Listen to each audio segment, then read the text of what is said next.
Hello students. आज हम पढ़ेंगे internal energy of system, first law of thermodynamics and first law of thermodynamics का mathematical expression. ठीक है, तो पहले हम स्टार्ट करेंगे सिस्टम की जो होती है इंटरनल एनर्जी वो क्या होती है। इंटरनल एनर्जी जिसे हम यू कहते हैं, उसका सिंबल क्या है? Capital U. तो internal energy is nothing but we can say कोई भी सिस्टम की जो भी उसके अंदर जो एनर्जी होती है उसे हम बोलते हैं इंटरनल एनर्जी। Is clear? तो उसके अंदर जो एनर्जी होती है मीन्स वो पोटेंशियल एनर्जी रहती है, काइनेटिक एनर्जी रहती है, या फिर उससे एसोसिएटेड जो भी एनर्जी होती है वो उसे हम बोलते हैं इंटरनल एनर्जी। ठीक है, अभी समझो जो भी मैटर है, मैटर के अंदर कुछ ना कुछ एनर्जी होती है ना। अभी समझो मैं एक सिस्टम हूँ तो मेरे अंदर कुछ ना कुछ एनर्जी, कुछ न एनर्जी है, तो उसे हम बोलेंगे इंटरनल एनर्जी। ठीक है, ये पेन है, पेन के अंदर भी कुछ एनर्जी है, तो उसके अंदर जो एनर्जी है वो किस पर डिपेंड है? उसमें अंदर जो मैटर है, मैटर के जो कंस्टिट्यूएंट पार्टिकल हैं, मे भी एटम्स है, मॉलिक्यूल्स है, उसके अंदर बॉन्डिंग कैसा है, नेचर ऑफ बॉन्ड कैसा है, उसके ऊपर वो एनर्जी डिपेंड है। मीन्स उसे हम बोलते हैं इंटरनल एनर्जी। ठीक है, तो ऐसे ही होती है सिस्टम के कुछ, हम जो भी सिस्टम स्टडी करते हैं तो सिस्टम की कुछ एनर्जी रहती है इंटरनल एनर्जी। तो that internal energy is nothing but we have to see. Okay, so internal energy means what? Basically it is nothing but the, we can say it is the internal energy is the sum of sum of all kinds of energies, sum of all kinds of energies, they are associated, all kinds of energies associated with the system, associated with the system is called as internal energy of the system. is clear? means energy जो भी होती है उसके अंदर, means we can say basically उसमें potential energy रहती है और काइनेटिक एनर्जी रहती है। पोटेंशियल एनर्जी के कुछ टाइप्स होते हैं, काइनेटिक एनर्जी के भी कुछ टाइप्स होते हैं, तो उसको सब मिला के addition of all these things, all these energies, sum of all these energies, that is nothing but called as internal energy. Okay, so internal energy जो होती है ना उसका सिंबल है कैपिटल यू। और इंटरनल एनर्जी कैसी होती है? वो सिस्टम के अंदर जितना मैटर है, मैटर के ऊपर डिपेंड होती है। सिस्टम का साइज कितना है इसके ऊपर उसकी एनर्जी डिपेंड होती है इंटरनल एनर्जी सिस्टम की। इसलिए हम बोलते हैं इंटरनल एनर्जी जो होती है ना वो एक स्टेट फंक्शन है, sorry it is extensive property. वो क्या होती है? एक्सटेंसिव प्रॉपर्टी होती है सिस्टम की। क्या होती है ये? Extensive property. क्यों? क्योंकि एनर्जी जो होती है सिस्टम की, इंटरनल एनर्जी, वो सिस्टम में कितना अमाउंट का सब्सटेंस है उसके ऊपर डेफिनेटली डिपेंड रहती है। इसलिए हम बोलते हैं कि इंटरनल एनर्जी कैसी प्रॉपर्टी है? ये एक्सटेंसिव प्रॉपर्टी है। It is the extensive property, important extensive property. Then we can say internal energy जो है ना सिस्टम के स्टेट के ऊपर डिपेंड होती है, इसलिए हम बोलते हैं उसे इंटरनल एनर्जी स्टेट फंक्शन है। ठीक है, ये हमने पढ़ा है पहले स्टेट फंक्शन क्या होता है। ठीक है, तो इसका हमने एग्जाम्पल भी लिया है। तो ऐसे ही इंटरनल एनर्जी जो होती है ना वो क्या होता है? एक स्टेट फंक्शन है। मीन्स उसकी जो वैल्यू है वो सिस्टम के स्टेट के ऊपर डिपेंड होती है। सिस्टम किस तरह से ट्रांसफ़र होती है एक स्टेट में से दूसरे स्टेट में, उसके पाथ के ऊपर इसकी वैल्यू डिपेंड नहीं रहती। इसलिए हम बोलते हैं कि internal energy is one of the state function. Okay, so it is also we can say it is the we can say right here ऐसे लिखेंगे उसको हम, internal energy is the state function. State function हमने इसको पढ़ा है, जब हम स्टेट फंक्शन पढ़ रहे थे उस समय हमने पढ़ा है कि स्टेट फंक्शन क्या होता है, कैसे होता है। ठीक है, सो एनर्जी जो है इंटरनल एनर्जी ये कैसा है? स्टेट फंक्शन है। तो स्टेट फंक्शन है इसका मतलब है हम स्टेट फंक्शन जब भी कैलकुलेट करते हैं वैल्यू स्टेट फंक्शन का कोई भी, तो हम उसमें चेंज कैलकुलेट करते हैं। तो वैसे ही इसी तरह से कोई भी सिस्टम की जो इंटरनल एनर्जी है वो एग्जैक्ट हम फाइंड नहीं कर सकते, हमें उसकी ज़रूरत नहीं है। हमें सिस्टम एक स्टेट में से दूसरे स्टेट में चली गई, चले जाने के बाद वो डिफरेंस जो होता है एनर्जी में वो इम्पॉर्टेंट है। इसलिए हम बोलते हैं, समझो सिस्टम इनिशियल स्टेट में यहाँ पर थी, we can say suppose initially we can say suppose U1 is the internal energy of initial state, ठीक है, एंड U2 क्या है, is the internal energy of final state. या अगर फाइनल स्टेट की इंटरनल एनर्जी है U2, तो ये दोनों में डिफरेंस जो होगा ना वो इंपॉर्टेंट है हमें, और वो कैलकुलेट करना होता है। Therefore we can say delta U is equals to internal energy, we can say U final minus internal energy initial. Final state में जो एनर्जी होगी दैट, और इनिशियल स्टेट में जो एनर्जी होगी उसका जो डिफरेंस है that is we can say delta U। Therefore delta U is equals to U2 plus U2 minus U1। So this is delta U। Delta U means what, change in internal energy, और हमें internal energy में जो change होता है वो important है। Internal energy system की किस तरह से चेंज होती है और वो चेंज कितना हो गया ये हमें इम्पॉर्टेंट है, हमें यही पढ़ना है, ठीक है। तो इस तरह से हम बोलते हैं कि ये हो गया इंटरनल एनर्जी के बारे में। Internal energy that is we can say उसका सिंबल U है, और हम डेल्टा U कैलकुलेट करते हैं सिस्टम में जो चेंज होता है इंटरनल एनर्जी, ठीक है। तो हम इसके बारे में हम इसके बाद देखना है हमें what is the first law of thermodynamics, ठीक है। Very important concept we have to see, that is the first law of thermodynamics. तो उसके बाद में हेडिंग लिखो फर्स्ट लॉ ऑफ थर्मोडायनामिक्स। तो फर्स्ट लॉ ऑफ थर्मोडायनामिक्स आपने पहले ये नाम नहीं सुना होगा, लेकिन आपने नाम सुना होगा law of conservation of energy. Your 10th standard में या फिर प्रीवियस क्लास में आपने ये नाम सुना होगा, that is the law of conservation of energy. So today we are going to see that first law of thermodynamics is clear. So heading लिखो first law of thermodynamic. First law of thermodynamic बहुत important है, state board में इसके ऊपर question आने की संभावना बहुत होती है। ये first law, second law and third law, इसके ऊपर डेफिनेटली बोर्ड एग्जाम में क्वेश्चन होते ही होते हैं, ठीक है। तो फर्स्ट लॉ क्या होता है वो हम पढ़ेंगे। बेसिकली आपने पढ़ा होगा law of conservation of energy, ऊर्जा अक्षयतेचा नियम जैसे मराठी में बोलते हैं, ठीक है। मीन्स दैट एनर्जी जो होती है वो हम कभी क्रिएट नहीं कर सकते, नई एनर्जी हम क्रिएट नहीं कर सकते, और जो भी एनर्जी है उससे हम डिस्ट्रॉय भी नहीं कर सकते। ओनली हम जो करते हैं ना एनर्जी का एक फॉर्म में से दूसरे फॉर्म में एनर्जी ट्रांसफ़र कर सकते हैं, ओके। इसे हम बोलते हैं energy, law of conservation of energy. Therefore we can say energy of energy, all energy is constant, means there is no any change, there is no we can say energy कभी change खत्म नहीं होगी।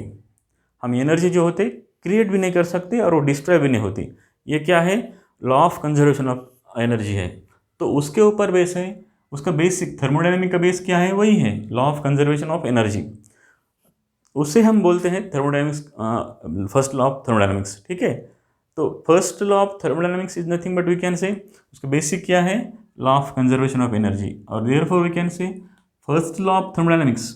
इसमें हम उसका statement दे सकते हैं that is nothing but we can say energy can neither be created nor it be destroyed, okay. Therefore we can say we can convert one form of energy into another form, we can not create energy, नई energy हम create नहीं कर सकते, ठीक है। Therefore हम इसको statement लिख सकते हैं। पहला statement, statement for first law of thermodynamics,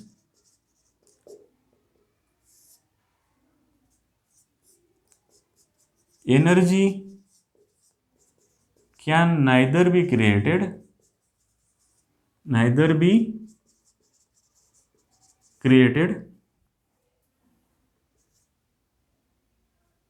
nor it can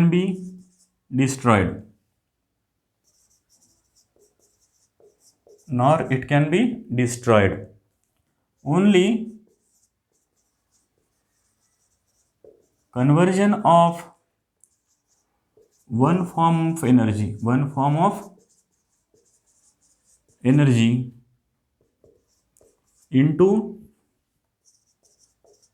another form is possible. Is clear? So this is, we can say, first law का statement. Energy can neither be created nor it can be destroyed. Only conversion of one form of energy into another form is possible. Is clear? Therefore हम बोल सकते हैं कि energy जो होती है ना, वो सिर्फ हम कन्वर्ट करते हैं एक फॉर्म में से दूसरे फॉर्म में, ठीक है, कन्वर्ट कर सकते हैं और करते हैं, ठीक है। तो देयरफॉर हम बोलते हैं कि एनर्जी, अभी समझो ऐसा हो गया है तो फिर कोई आइसोलेटेड सिस्टम है, आइसोलेटेड सिस्टम जो अलग होती है उसको जो हीट एक्सचेंज नहीं कर सकती सिस्टम और सराउंडिंग के बीच में, तो ऐसे सिस्टम को हम बोलते हैं आइसोलेटेड सिस्टम। तो आइसोलेटेड सिस्टम में तो फिर हम कहेंगे कि एनर्जी क्या होगी, कांस्टेंट रहेगी। देयरफॉर हम ऐसा स्टेटमेंट लिख सकते हैं, दूसरा फर्स्ट लॉ, दूसरा स्टेटमेंट, द एनर्जी ऑफ, और उसे can say total energy of, the total energy of isolated system remains constant, basically first law of thermodynamics is nothing but the law of conservation of energy, okay, उसे हम बोलते हैं first law of thermodynamics. Is clear? Total energy of isolated system वो कैसी रहेगी, constant रहेगी, क्योंकि isolated system means वो एक अलग है, मीन्स वो सिस्टम सराउंडिंग में से एनर्जी एक्सचेंज नहीं कर सकती, मीन्स वो सिस्टम में जो एनर्जी है वो एक फॉर्म में से दूसरे फॉर्म में कन्वर्ट हो सकती है भले ही, लेकिन सिस्टम की एनर्जी कांस्टेंट रहेगी।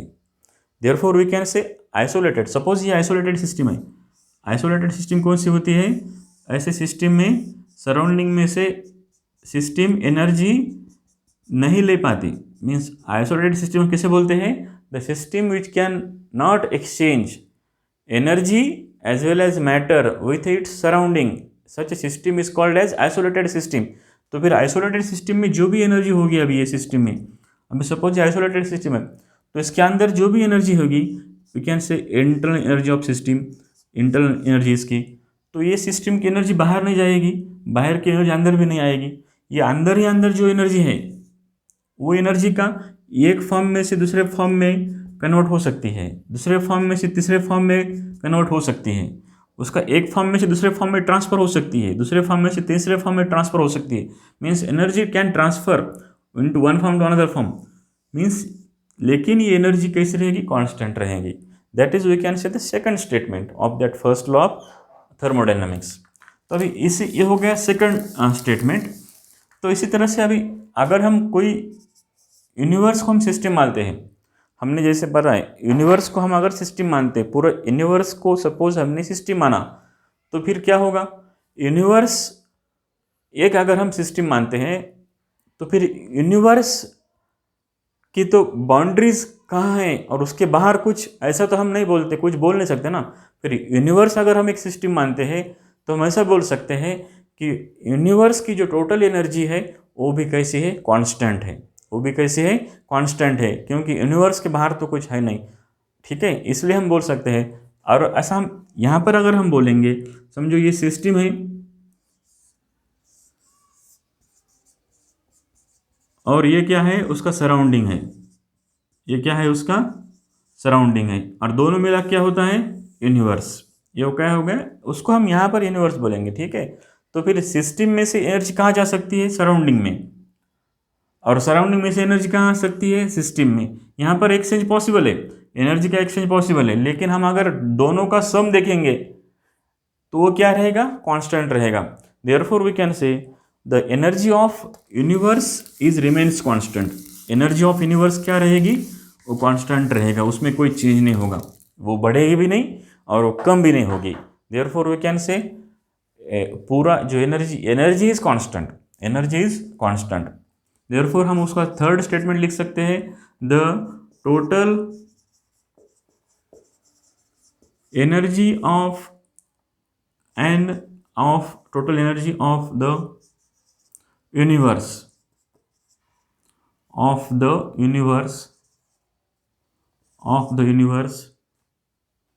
एक second, total energy of the universe total energy of the universe remains constant, remains constant. ये हो गया थर्ड स्टेटमेंट। ऐसे हम उसको बोल सकते हैं फर्स्ट लॉ का स्टेटमेंट। और भी कुछ स्टेटमेंट है, जैसे कि बोल सकते हैं आप, there is no any machine which can perform work without consuming energy. ऐसा कोई मशीन नहीं बना जो एनर्जी कंज्यूम के बिना कुछ वर्क कर सकता है। मीन्स उसको भी हम स्टेटमेंट ले सकते हैं कि ऐसा कोई मशीन नहीं है कि जो विदाउट कंज्यूमिंग एनर्जी चल सकता है, वर्क कर सकता है। चल सकता है मतलब वर्क कर सकता है। तो हम इसको भी स्टेटमेंट बना सकते हैं कि there is no any machine which can work without energy, there is no any machine which can work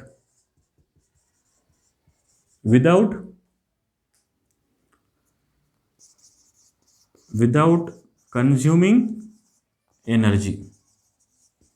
ठीक है, तो इसका हम बोल सकते हैं ऐसे कुछ स्टेटमेंट्स हैं। और वी कैन से,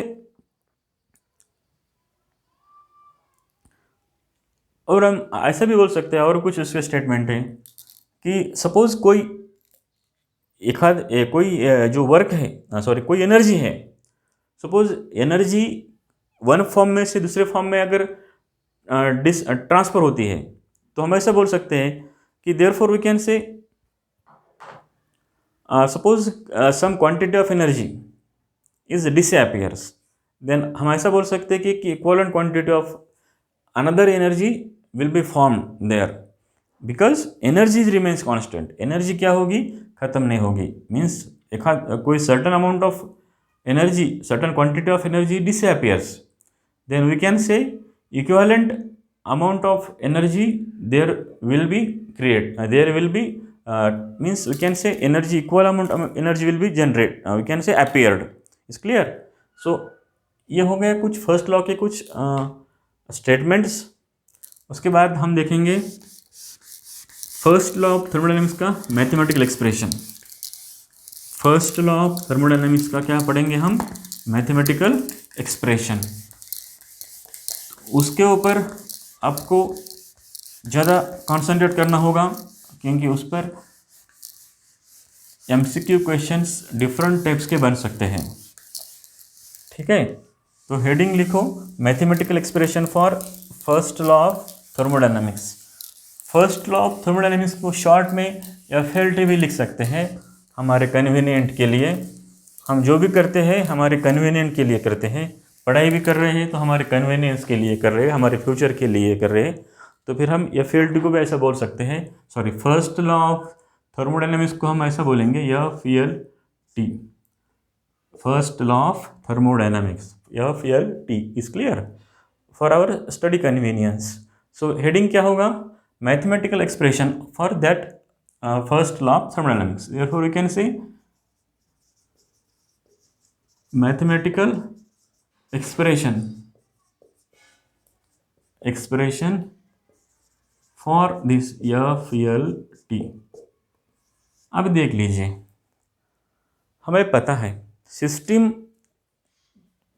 के अंदर चेंज इन इंटरनल एनर्जी कब पॉसिबल है, एक तो हीट एक्सचेंज और दूसरा है वर्क बाय द सिस्टम और बाय द और on the system, is clear.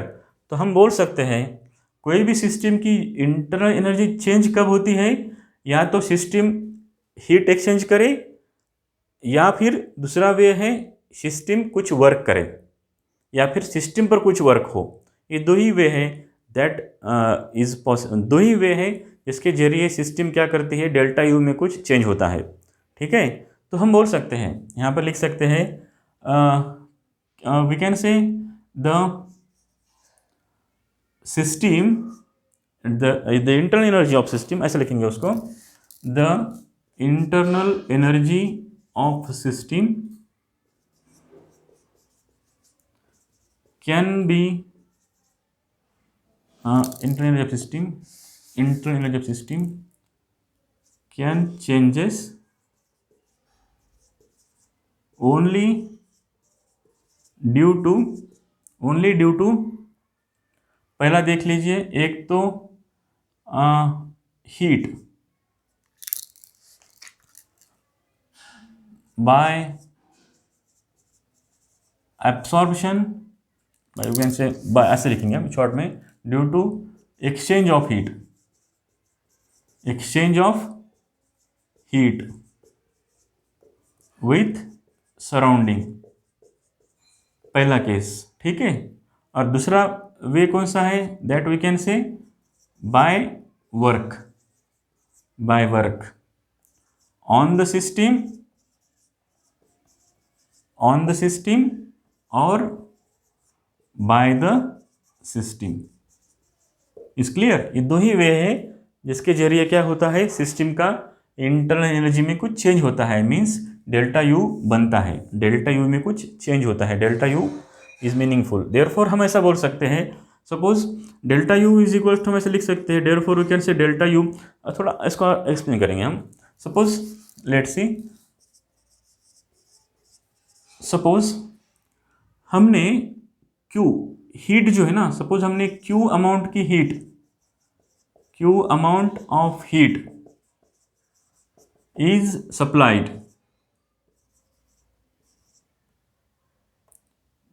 Suppose Q amount of heat is supplied to the system, to the system, is clear? And W is the work done on the system। तो ऐसा करने के बाद क्या होगा, समझो हमने ये किया है, सपोज ये कुछ सिस्टम है, सपोज ये सिस्टम है, सिस्टम की सपोज कुछ पहले इनिशियल स्टेट है, इनिशियल स्टेट में सिस्टम है, और इनिशियल स्टेट में सपोज सिस्टम की एनर्जी क्या है, U1। सपोज इनिशियल स्टेट में सिस्टम की एनर्जी क्या है, U1। देन ये सिस्टम के ऊपर हमने क्या किया है, Q amount of heat is supply किया उसको हमने। If Q amount of heat is supplied, if Q amount of heat is supplied to the system and W is work done that is applied on the system, means compression हो गया, यहाँ पे compress कर रहे हैं हम system को, work compress हो रहा है। तो फिर क्या होगा, तो यहाँ पर हीट एब्सॉर्ब की है Q अमाउंट की, और यहाँ पे वर्क भी हो गया है W अमाउंट का। तो फिर सिस्टम की जो एनर्जी है वो चेंज हो जाएगी, तो हम बोलेंगे सिस्टम एक स्टेट में से दूसरे स्टेट में चले गए। अब इंटरनल एनर्जी चेंज हो गई ना, कोई भी एक प्रॉपर्टी अगर चेंज होती है तो सिस्टम की स्टेट बदलती है, हमने पढ़ा है पहले ही। देयरफॉर हम ऐसा बोल सकते हैं कि सिस्टम की अब ये क्या हो गई, फाइनल स्टेट। ये कौन सी हो गई, फाइनल स्टेट, जहाँ पर उसकी एनर्जी क्या है, U2, उसकी इंटरनल एनर्जी क्या है, U2, ठीक है।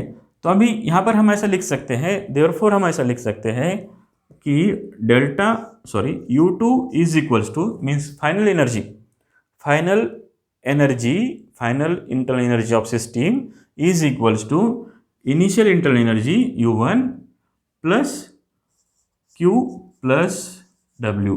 ओके, सो हम ऐसा लिख सकते हैं, क्योंकि final internal energy of system is nothing but equals to उसकी पहली इंटरनल एनर्जी और उसमें जोड़ी गई जो है एनर्जी। हीट भी क्या होती है, एनर्जी होती है, और वर्क भी क्या होता है, एनर्जी का फॉर्म होता है एक। तो फिर U2 is equals to U1 plus Q plus W हम ऐसा लिख सकते हैं। देयरफॉर उसको हम अगर रीअरेंज करेंगे तो U2 इज इक्वल्स टू क्या बनेगा, U2 is equals to U2, अगर हम इसको रीअरेंज करेंगे U2 minus U1 is equals to Q plus W। Is clear? और देयरफॉर हम इसको ऐसा लिख सकते हैं, U2 माइनस U1 मीन्स क्या होता है, delta U, that is nothing but change in internal energy, और change in internal energy is nothing but equals to Q plus W। तो ये हो गया हमारा फर्स्ट लॉ ऑफ थर्मोडायनामिक्स का मैथमेटिकल एक्सप्रेशन। इसी के लिए आपको ये पूरी कहानी मैंने बताई है, ठीक है। आपको क्या ध्यान रखना है, delta U is equals to Q plus W, ये हो गया फर्स्ट लॉ ऑफ थर्मोडायनामिक्स का इक्वेशन। ओके, और यहाँ पर और ध्यान दीजिए, हम जब भी change in internal energy calculate करते हैं तो internal energy Q and W तो यहाँ पर इनके जो साइंस होते हैं ना, वो साइन आप ऑलवेज ध्यान रखो, क्योंकि Q और W के साइन चेंज होते हैं। प्लस Q होता है और माइनस Q होता है, जैसे प्लस W और माइनस W होता है। प्लस Q कब आता है? जब सिस्टम हीट एब्सॉर्ब करती है। माइनस Q कब आता है? जब हीट सिस्टम रिलीज करती है। प्लस W कब आता है? जब सिस्टम पर वर्क होता है। और माइनस W कब आता है? जब सिस्टम वर्क करती है सराउंडिंग के ऊपर। इस पर हमने एक लेक्चर अलग से बनाया है, आप उसको देख लीजिए ठीक से। उसे हम बोलते हैं साइन कन्वेंशंस। तो यहाँ पर आप यहाँ ध्यान दीजिए कि साइन कन्वेंशंस कैसे होते हैं। साइन के ऊपर आप ध्यान दीजिए, आपके जो भी कंसेप्ट है वो और क्लियर हो जाएंगे। ठीक है, therefore change in internal energy हम कैलकुलेट करना है, that is nothing but equals to Q plus W। Is clear? So this is we can see the first law of thermodynamics equation. Is clear? इसकी आपको ज़रूरत नहीं है, ये मैंने आपको समझने के लिए लिखा था। तो ये हो गया आपका फर्स्ट लॉ ऑफ थर्मोडायनामिक्स का मैथमेटिकल इक्वेशन एंड उसका स्टेटमेंट। बोर्ड के ऊपर इसमें क्वेश्चन आ सकता है, give the statement of first law of thermodynamics and what is it's mathematical equation, ऐसा क्वेश्चन आ सकता है। ठीक है, तो यहाँ पर हम रुकते हैं और हम कल देखेंगे कि फर्स्ट लॉ ऑफ थर्मोडायनामिक्स कैसा होता है जब डिफरेंट प्रोसेस हम अप्लाई करते हैं। ठीक है, तो today we will stop here. आज का यहाँ तक हो गया। सिर्फ याद रखो, फर्स्ट लॉ ऑफ थर्मोडायनामिक्स का हमने इक्वेशन कैसा यहाँ तक बनाया है, delta U is equals to Q plus W। और उससे भी ज़्यादा इम्पोर्टेंट है इसके signs, plus Q minus Q कब आता है, प्लस W माइनस W कब आता है। ठीक है, तो आज हम रुकते हैं यहाँ पर। कल देखेंगे mathematical FLT for various processes. Is clear?